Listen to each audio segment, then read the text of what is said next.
welcome back to another episode of the Fourth World Quick Take. I'm here with my co-host, Nicholas Todd Averly. How you doing today? Doing good, bro. Okay, so today's topic, we just watched Jonathan Nez's interview on Face the Nation, and he answered multiple questions about why the Navajo Nation was hit so hard with COVID, why we have so many people vaccinated in our nation, and how are we promoting a healthy lifestyle to help us fight COVID not only through the vaccine, but in a healthier relationship with food and exercise. What's your thoughts about this? IHS, man, always letting us down, bro. Pretty much in a sense, that's what he was saying is like, not only is it our nation, but all over the whole world that you saw how our healthcare system needs to be updated majorly to be able to handle certain future situations like this. What did you think about it? You know, like we always talk about it in our previous podcasts, like we're grateful for the IHS, like Indian healthcare services, and except for you never go, huh? You haven't been vaccinated. Well, I'm grateful for it. Like a few times I've been sick, I go to IHS. I mean, like it. For a lot of our people, you know, that is really great that they have a free healthcare system. Yeah. Even though it's not the greatest, at least there's something out there that's free because medical bills and all that are really expensive. Yeah. Like, especially if you go to like one of these hospitals and you don't have insurance and all that, like just getting like a shot would be like $300-$400 or whatever. Or just, it's crazy how much like the hospital or the ambulance, you know, bill charges up because if I didn't. So back when I had my hernia and I got my surgery done, my surgery was about $8,000. For real? Yeah, that's how much I would have had to pay out of pocket if I didn't have any insurance or anything. But because I had insurance, I only had to pay like $100. That's not bad. Yeah, so yeah, it's super great. You know, IHS, like even though it's not the greatest healthcare, it's better than nothing, and I'm super grateful for that. And I like how all of our Native people were able to combine our strength and then fight COVID ourselves. You know, we had these lockdowns, we had these curfews, and even though it hurt the businesses, it helped our people. Yeah. So I like to see that our priorities are in the right place where we're trying to save lives and not necessarily saving the money. Yeah, and I think with COVID, you know, it really did put a spotlight on our healthcare system. Like kind of like how we said, to where I think like past presidents and past, you know, government officials in the Navajo Nation just was like, okay, yeah, it does its job, you know, or you know, if things ever went bad, I always felt like I just would just redirect people to like the towns or the cities, you know, oh, it's too bad for us, so go there, you know. But now it seems like those places were full, so now it just seemed like the Navajo Nation had no choice but to take care of the Native people there, you know, and they found out that they didn't have the right tools or materials to be able to handle the capacity of the Navajo Nation tribe. So how do you think Jonathan Nez did as an interview? For me, when I watch his interview, he doesn't display the passion. He doesn't display the energy he should. Like he should put more anger in his voice that like this is happening to his people. He's like this, everybody. He's just like, our Native people are gonna attack again, and we use our teachings to heal our people. That's how we do things. Yeah, it's like super monotone and there's no emphasis on it. It's kind of stoic. Enunciation. There's no enunciation on it. I think it's kind of stoic how he does it. Like it's more like Navajo Nation, like Indian kind of talk, you know? Yeah. And I'm just like, just speak, man. Like, okay, this is what's going on with our Native people. You know, this happened. Because you, and you. Start pointing people out. It's all Miss Chi over at the chapter house calling you out. I hate to say, but he's trying to sound too educated to a point where you lose like a little bit of that nativeness. You use a little bit of that passion, and you use a little bit of the passion you need for your people. Your people need help. People are dying, and we should hear that in your voice. We should hear the hurt in your voice. Yeah. And I don't hear it. I just hear monotone. I hear like he almost like he doesn't want to be there. Should be crying for the people. that old video. That old video, man. 1491. Yeah. Trying to do singing lessons. No, you should be crying. Was it something Goldstein? Yeah, Dallas Goldstein. Yeah. But yeah, it's he does need to like kind of not really step up his game, but like at least sound a little more worried or. But The word I just keep saying is passionately. You yeah, gotta speak for your people. You gotta enunciate. You gotta use your words well. and I'm pretty sure he's I don't know how many newscasts he does, like how many times he's talked about COVID. Yeah, Like that's what I see everywhere is just like Jonathan Nez is going new live on the news reports on COVID and all yeah, that. yeah, yeah. So he talked about the new stimulus package and how we're supposed to get a portion of that. And me and you just looked at each other and we're like, another stimulus check? Another stimulus check, bro. I hope so. He better come through. He better come through. Well, one thing that I really liked was he confirmed that in this new presidential administration that they are working hand in hand with the White House with a lot Yeah, of we the. finally have a say in what's Yeah. happening. And Joe Biden's like really connected with the shoot, what's her name? Deb Haaland Hmm. and the Secretary of Interior.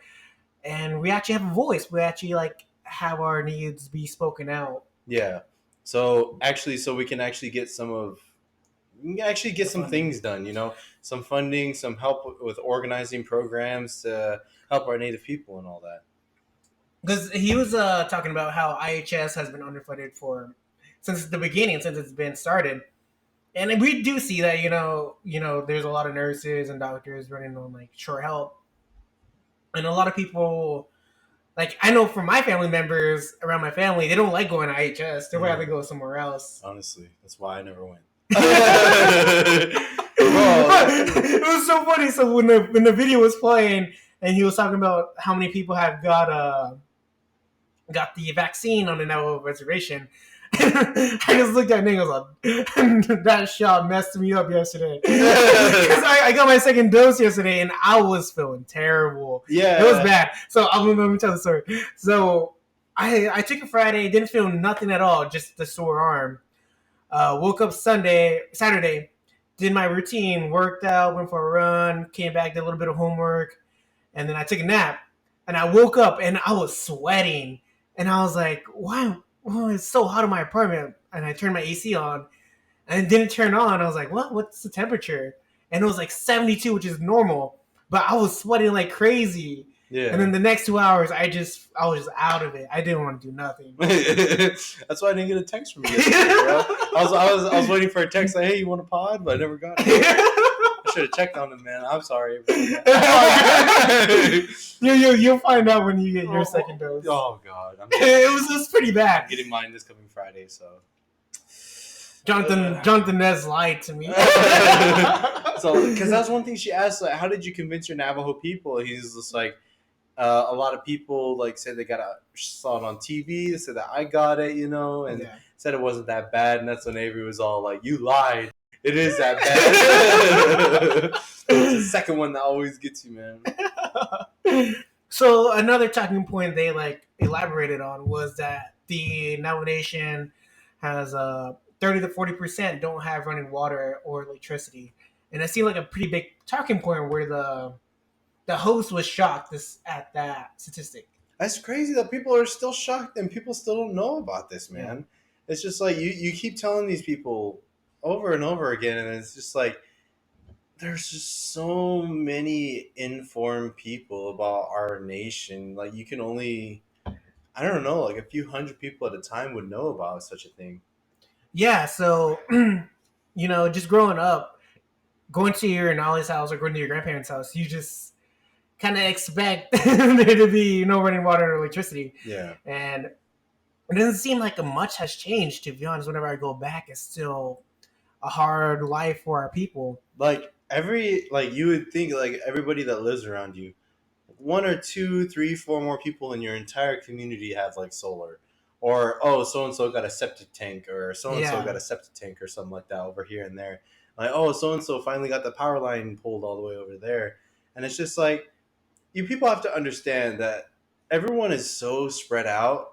The terrain is so rugged out there that running pipelines like for plumbing or even just running telephone wire electricity from power lines would cost like I remember we were talking to this one family, would cost them over $40,000 to be able to run an electrical line to their house. Yeah.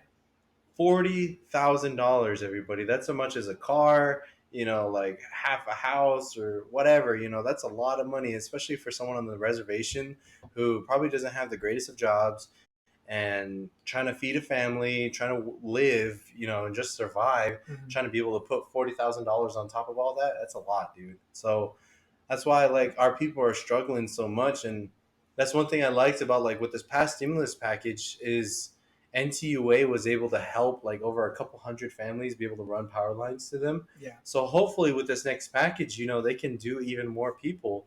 They can actually get some solar out to people. Hopefully this time, everybody, I bet all your stimulus checks are gone now, right? What did you spend it on? I put mine in savings. But yeah, it's just one of the statistics that like a lot of people are shocked about. But growing up, it's just something you just had to deal with, and we always figure out a way. Like we figured out a way with this virus, and we figured out a way with electricity and water, and it's really, really bad that like we still live like this. And they were talking about the most powerful country in the world, and yet we're so down the bottom of the list of priorities. Imagine, dude, like they can get it in like half a year, 6 months. If the whole nation just looked at us and was like, we need funding. Let's get these guys funding. Everybody made donations, if everybody like electrical companies be like, hey, we'll send like our crew out there to help you guys run power lines, and everybody worked on the Navajo Nation itself. I can guarantee, like in 6 months, you can have everybody in the whole res have power. They would be able to have everyone built up like that, and it's just like that would be a good stepping stone. Be like, okay, if we can do that for one nation, what about every other single community that we could just focus on for a good couple months, help build, restore, renew, and do all that stuff? Everybody in the whole country just did that, and we could be able to do amazing things. Yeah, it's there's strength in numbers. It's you got to get everybody on the same plan and everybody coordinated, and that's the difficult part. Yeah, because other people have jobs and people have other priorities. Yeah, and it's just hard. And but I still love the res. I still love our people, and I just wish Jonathan Nez would have spoke more about it and just like in a more powerful way and use his words to get us noticed. Instead, he was just super monotone and just like nonchalant about things. Yeah. If I was on there, bro, I'll be spitting facts. I'll be getting mad. Because once he started bringing up like domestic violence, the suicide rates, the high rates of diabetes, like, oh, it gets so frustrated. I get so sad and mad about it. Yeah, and that goes on to the last topic that they were talking about is like, how are you planning on helping? Because obesity, was it diabetes, smoking, and drug abuse, alcoholism, all those things were very high. Like Navajos are 2 times more, they have twice as much of a chance to be able to addicted to one of these things, or suicide is one of them too. She asked, what is your plan to be able to help your native people grow out of that state?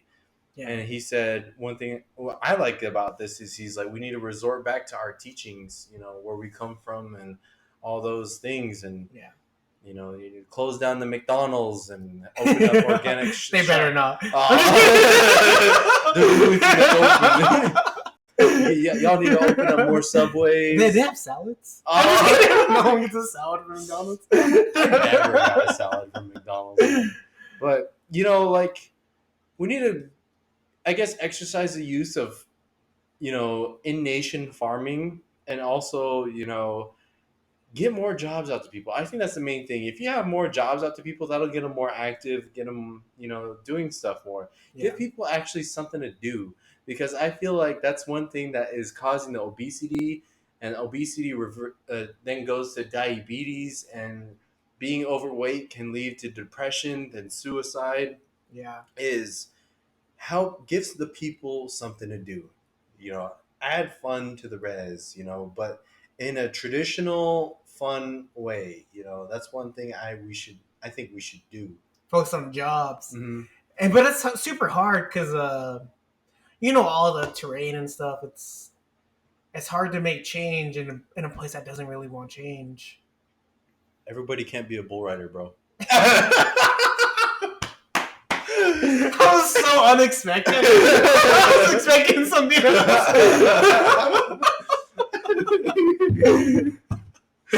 I was trying to think of like active things people do on the res: basketball, bull riding, and sheep herding. Maybe rock climbing too, but I don't know. Maybe that's what I used to do, But yeah, that's about it. To be Yeah. honest, I mean, like that's horseback riding, cattle rustling. yeah, we need something. We need something to like. We need to add something to the economy. We're just adding nothing now. We're just everything gets shipped to us. It seems Yeah. like, and we need to build our own supply, Mhm. our own resources. I think there's a place over in Farmington that has. They make their own crop. They make their own like bluebird flour and all that stuff, and bluebird pancake mix and all that other stuff. But I Yeah. think that's way over there in Farmington.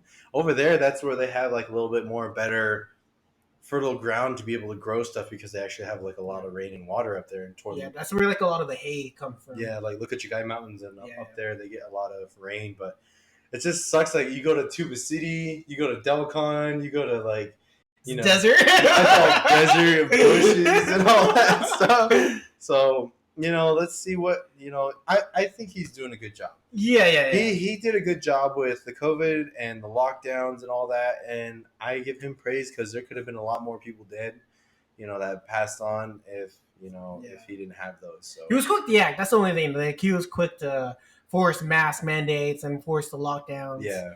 And it did help our numbers. Mm-hmm. And now like we have the single digits or sometimes even zero. Yeah. In the past 24 hours, and it's great. Mm-hmm. It feels super great that we don't have to worry about it because every time like the numbers would come out, like oh shoot, like yeah, some more people like, passed why? away and all that. We need to just get over this. But thankfully, with the vaccine, things seem to be on the upside. Yeah. So everybody, it'll suck the second one or first one depending on who you are, but I'm starting to see that the vaccine is starting to help our nation. Numbers are going down, so go out and get your vaccines, everybody. Yeah, everybody go take care. Take care. We'll end this right here. Thank you for watching.